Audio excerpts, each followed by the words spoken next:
सावधान बिहार, अब सड़क पर चलना सिर्फ सफर नहीं होगा, सरकार के लिए चंदा देना होगा। जिस राज्य में पुल हवा के झोंके से गिर जाते हैं, वहां अब उन्हीं पुलों पर आपसे 10 गुना ज्यादा टैक्स वसूला जाएगा। क्या सम्राट सरकार बिहार को न्यूयॉर्क समझ बैठी है, या फिर ये गरीब जनता की थाली से दिवाला छीनने की नई तरकीब है?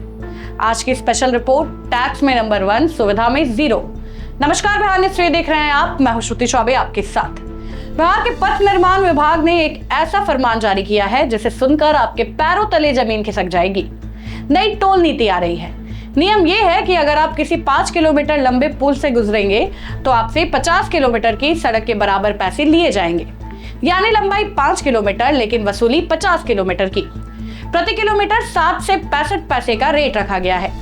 सुनने में यह पैसा थोड़ा कम लगता है, लेकिन जब आप पुल और अप्रोच रोड का हिसाब जोड़ेंगे तो एक आम आदमी की जेब पर यह किसी डाके डालने से कम नहीं है। अब आइए असली मुद्दे पर। सरकार कहती है कि हम विकसित राज्यों के तर्ज पर टोल ले रहे हैं। चलिए तुलना करते हैं। सड़क की क्वालिटी। महाराष्ट्र में जब हम समृद्धि एक्सप्रेस वे पे टोल देते हैं तो आपकी गाड़ी 120 की स्पीड पर बिना किसी झटके के चलती है। वहां गड्ढे ढूंढने से भी नहीं मिलते। और हमारे बिहार का हालत देखिए।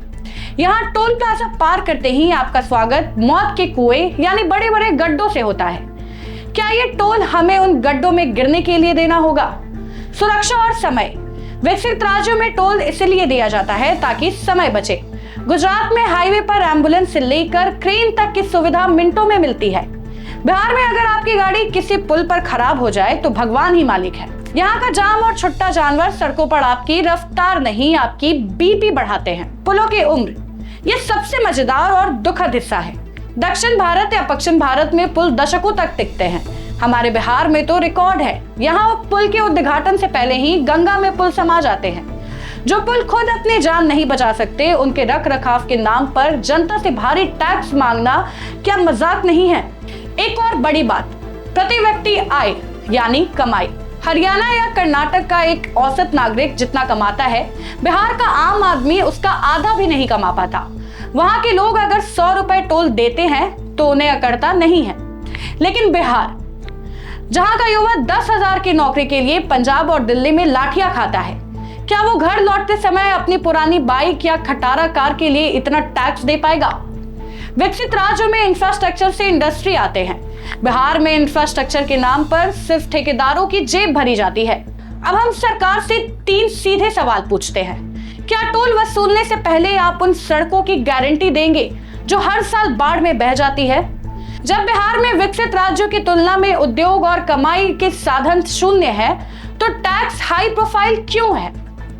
क्या ये नीति सिर्फ उन एजेंसियों को फायदा पहुंचाने के लिए है जो टोल वसूली का टेंडर लेंगी? बिहार के भाइयों और बहनों, सड़क आपकी है, पैसा आपका है। विकास के नाम पर टैक्स लेना गलत नहीं है, लेकिन बिना सुविधा के सिर्फ वसूली करना सरासर अन्याय है। अगर हम विकसित राज्यों जैसी कीमत चुका रहे हैं तो हमें विकसित राज्यों जैसी सुविधा भी चाहिए।